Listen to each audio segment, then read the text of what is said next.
Today, we're gonna get into something that absolutely drives me crazy, and it's gonna be controversial, and I know y'all are gonna be dropping me comments going, Alex, you're totally wrong. But today, we're gonna get in on this, fireplaces and why they suck.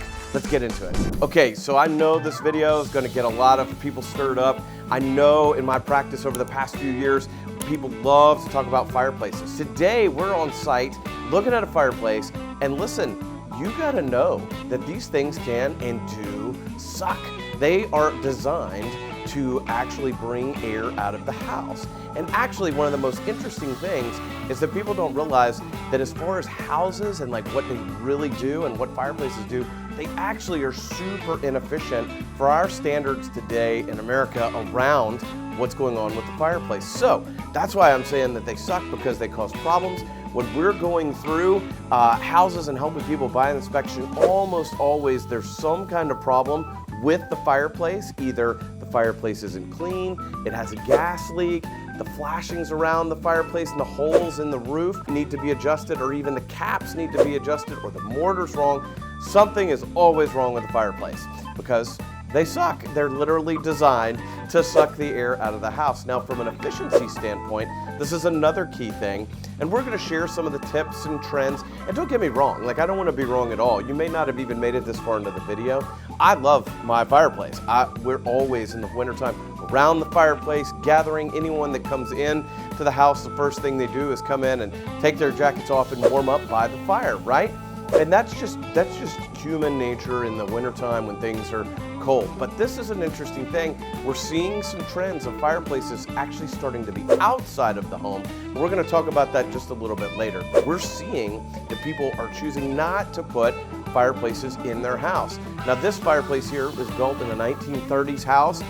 It is actually designed to actually provide heat in the house, and it has a good draft that actually pulls the smoke up and out of the house. But some of them don't have enough draft. So actually, when you're running a gas or wood fire in these things, they're actually not ventilating and they're putting smoke back into the house. And that's a dangerous situation. So check out this video that my friend Matt did with the Build Show. I love his channel, love what he has to do. And he showed about how he was trying to optimize a house that he actually lived in, didn't get enough draw on the fireplace. But again, another reason that we run into it with our clients is that, you know, this is open to the outdoors, even in the middle of July. And you'll see in Matt's video, he went through and did a blower door test, pressurized the house, and even put some fog through it and closed it up as tight as they could in January. And there were still massive amounts of leakage going out of the house.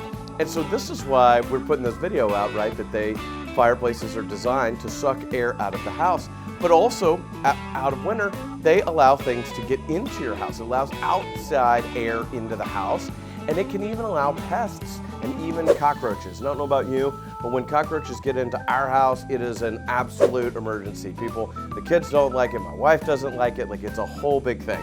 And so we're always really mindful of that, making our chimney caps, being sure that they're super dialed in and, you know, protected, because they're just looking for a warm and safe place to survive. And so that's one of the things that fireplaces can suck, because they can allow pests and insects to get into the house that we really don't want in the house. So let's talk about some of the trends that we're starting to see.